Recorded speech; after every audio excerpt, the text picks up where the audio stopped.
નમસ્કાર મિત્રો, human મેટાન્યુમો virus એટલે કે HMPV વાયરસે ગુજરાતમાં દસ્તક દઈ દીધી છે.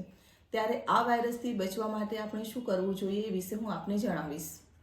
આ વાયરસથી બચવા માટે જ્યારે પણ તમને શરદી ખાંસી લાગે ત્યારે હાથ, નાક અને મોઢા ઉપર રૂમાલનો ઉપયોગ કરવો અથવા ટિશ્યુ પેપરનો ઉપયોગ કરવો જોઈએ. હાથને સાબુ પાણીથી ધોવા જોઈએ. સેનિટાઈઝરનો ઉપયોગ કરવો જોઈએ. જ્યારે પણ તમને તાવ, શરદી, ખાંસી જણાય તો તમારે જાહેર સ્થળોએ જવું જોઈએ નહીં.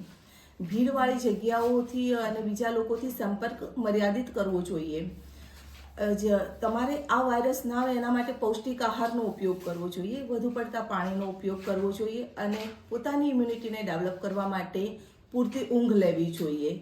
તમને જો તાવ, શરદી, ખાંસી જેવા લક્ષણો જણાય છે તો પોતાની જાતને આઇસોલેટ કરી અને નજીકના દવાખાનાનો સંપર્ક કરવો જોઈએ. નમસ્કાર.